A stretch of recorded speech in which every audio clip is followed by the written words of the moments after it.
Hello, everyone. I'm Greg Weaver. Welcome to the Audio Analyst.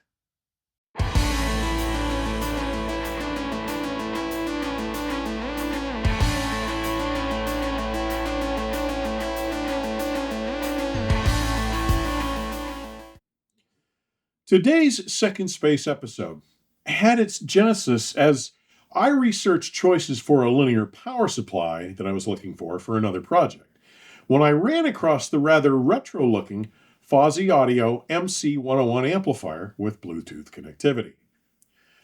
The combination of its size, power rating, feature set, including its round backlit VU meter, and modest $99 asking price, made me comfortable pulling the trigger. I would use it to drive a set of realistic Minimus 7 monitors I've had since the early 1980s at my primary workstation. But imagine my surprise when an email from the Fosi Audio marketing team arrived in my inbox saying that not only had they been following and enjoying my channel, but they wondered if I'd like to give their V3 mono amplifier solution a listen.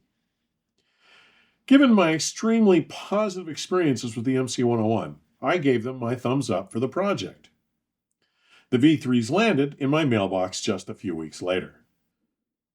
Today, I'll walk you through some of the technology that allows for such minuscule, powerful, surprisingly remarkable sounding, and absurdly affordable solutions, and we'll share some recordings of my experiences with this featherweight, minuscule set of 240-watt monoblock amplifiers that sell for just a penny under $110 each.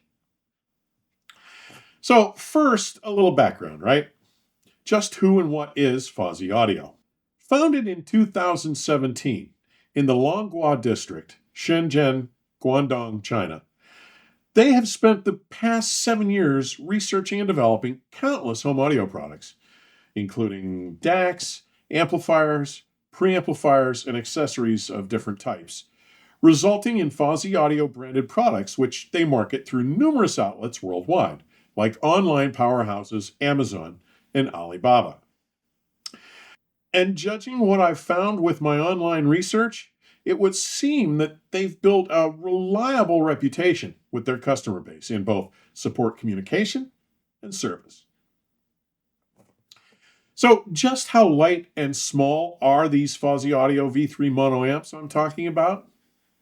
At just 4 1/8 inches wide, 5 9/16 inches deep, by 1 3/8 inches tall, they weigh barely over 1 pound each and develop 240 watts into a 4 ohm load. How can that be? Now, I'm going to be covering some of the operational processes and technology that they employ in relatively broad strokes to illustrate the general concepts behind them. Those interested in a deeper dive may find some useful links included in today's description section and do more research on their own. The V3s are based on a Texas Instruments Class D amplifier chip, the TPA3255. The Fosi V3 set I ordered included the manual for the pair of diminutive V3 monos, their optional external 48-volt 10-amp DC power supply capable of driving both monoblocks, its specific power filter, and the splitter cable that delivers the DC power from the filter to each of the amplifiers. This option, to use one higher current supply to drive both amps, rather than a separate individual supply for each one, costs just a penny under $280, tax included.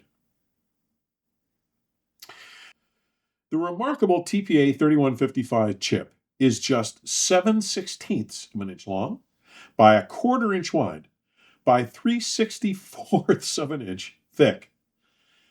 Texas Instruments says that it features an advanced integrated feedback design and has implemented a proprietary high-speed gate driver error correction technology that allows for its ultra-low distortion across the audio band, contributing to its superior broadband audio quality. The chip boasts a signal-to-noise ratio and a dynamic range capability of over 123 decibels, with a total harmonic distortion rating of less than 6/1000% and a frequency response of 10 Hz to 30 kHz. Purchased individually, the TPA3155 chip sells for about $9. But when bought in any quantities, as a major manufacturer would do, they can drop to under $5 a piece. The Texas Instruments TPA3255 operates in AD modulation mode. Now, in context here, there are essentially two analog modulation schemes, or modes, for Class D amplifiers, AD and BD. AD modulation is generally considered simpler to implement, while BD modulation requires more complex circuitry. The AD modulation scheme used for Class D amplifiers switches between only two states, the positive and negative power supply levels, where the BD modulation method can also switch to a ground level as well, allowing for a slightly more nuanced output. Due to its simpler waveform, AD modulation output waveforms are high-frequency square waves with fast-moving transition edges, and the output band contains a large amount of spectral energy at the switching frequency, and at all of the other integer multiples of that switching frequency. While that dictates that they use a large premium output filter to smooth out the switching noise, it is a more economical and practical method than the BD modulation method, which can often operate with a smaller filter or even without one at all in certain applications. Beyond that, Fosi developed and implemented what they call a technological breakthrough. Based on their independent research and development, they have implemented their post-filter feedback bridge technology for the first time. Just what is a PFFB and why use one? In the V3s, the post-filter feedback bridge technology is implemented in the form of a positive feedback forwarding bridge to effectively defeat the common load dependency issues of Class D amplifiers. It is also said to lower overall distortion and enhance frequency response, enhancing the V3's resultant sonic performance and sound quality. Looking under their tiny hoods, we find a host of well-known audiophile grade components, including capacitors from Japanese manufacturers like Nichicon and Elna, and inductors from Sumida, as well as German WEMA capacitors. Additionally, it features an upgraded 4-layer PCB and is built to facilitate users tailoring their sound to their own liking. The Fosi V3 amplifier has 3 swappable OpAmps, which will allow users to achieve different sound characteristics. The first of the 3 is used to convert the RCA unbalanced signal to a balanced one, while the second and third will allow for the adjustment of the overall tonality of these amplifiers.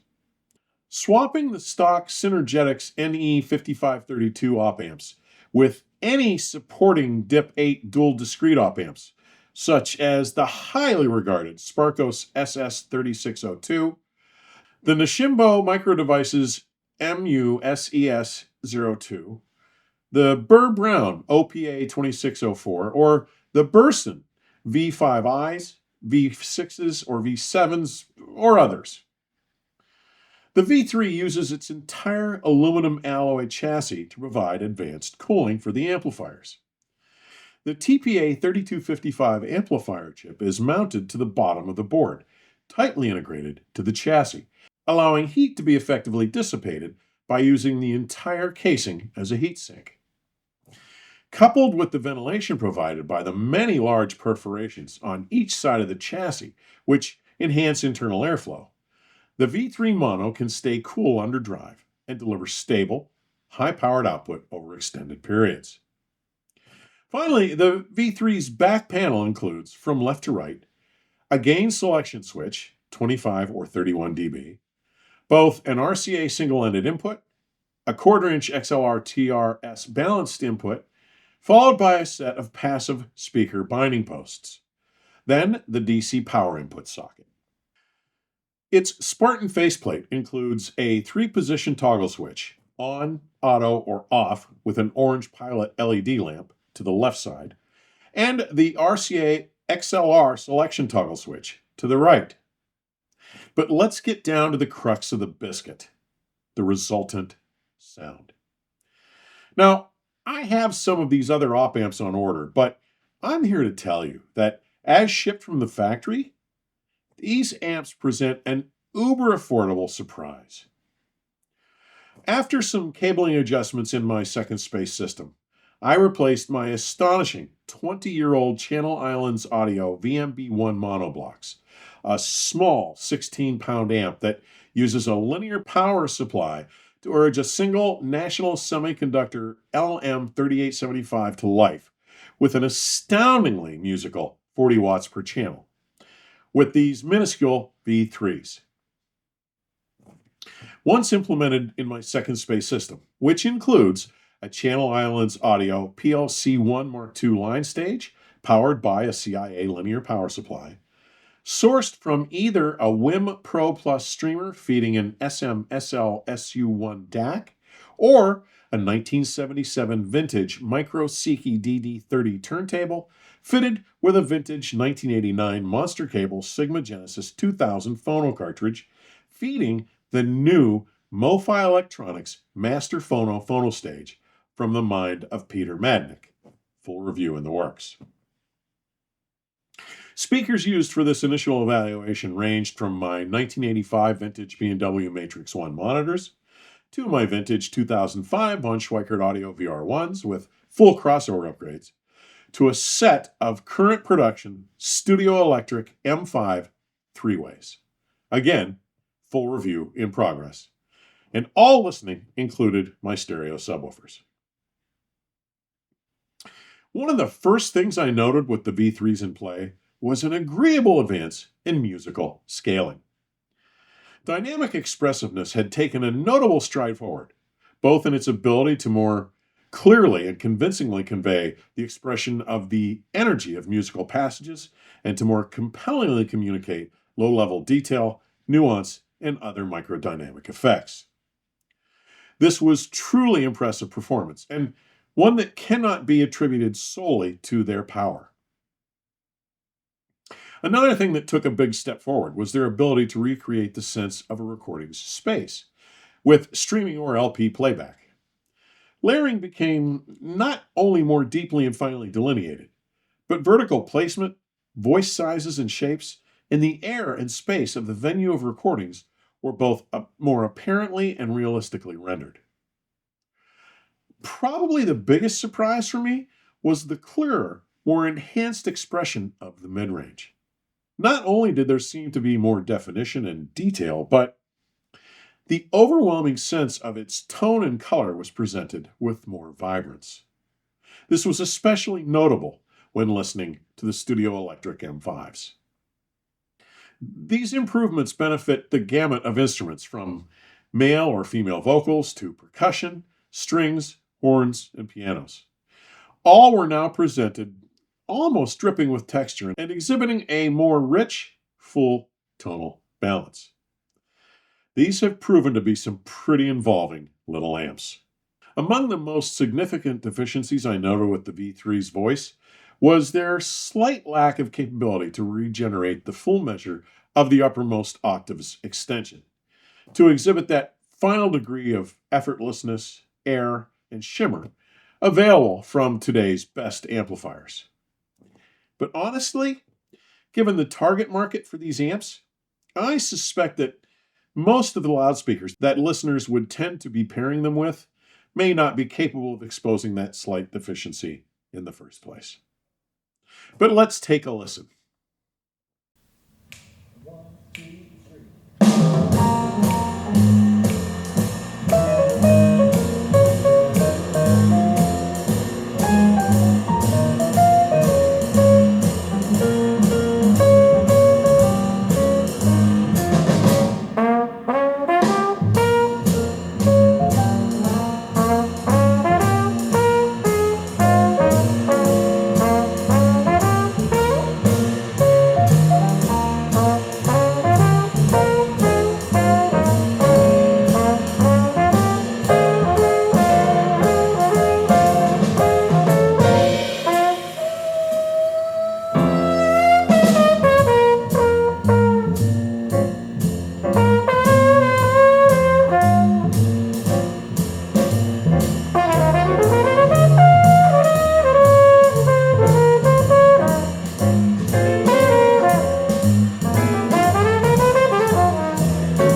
not too shabby for a set of monos boasting an over 200 watt output and with an asking price of under $300, right?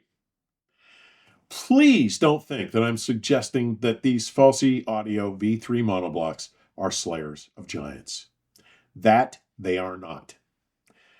They cannot offer the resolution, transparency, refinement, microdynamic expressiveness, or even the broadband authenticity of timbre presented by today's best amplifiers.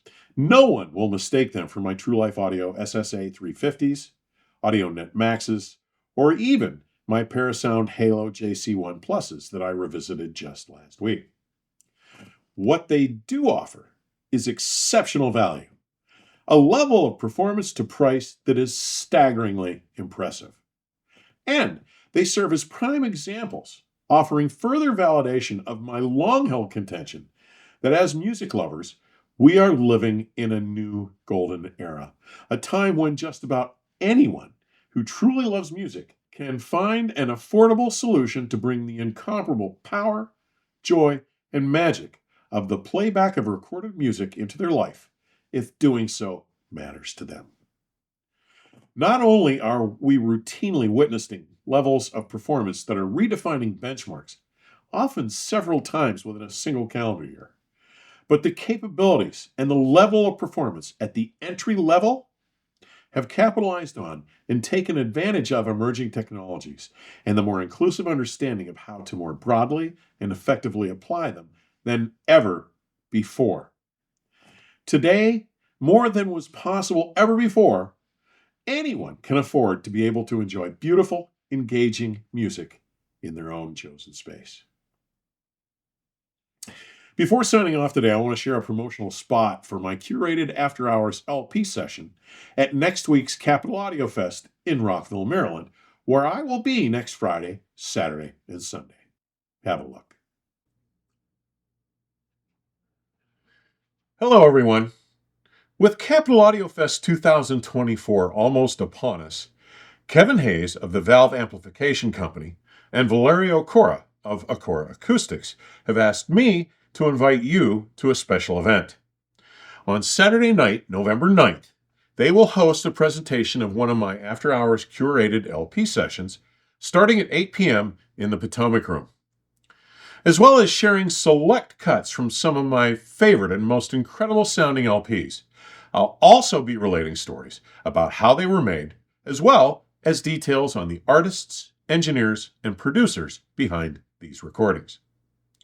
These listening sessions have been singled out by industry members and showgoers alike as the highlight of their show experience, and this year promises to be bigger and better than ever. And if that isn't enough temptation, as amazing as the system will be in the Potomac Room, Kevin Hayes, the mastermind behind VAC, has asked me to tell you that he will be introducing a new flagship product at this year's show. I hope you'll plan to join us for this reveal. See you there. My thanks to both the Valve Amplification Company and Acora Acoustics for their ongoing support and sponsorship of my efforts. Thank you for dropping by today. Further information on supporting the channel may be found in today's description section or at my website, theaudioanalyst.com. Please stay safe and keep the music playing. Till next time, cheers.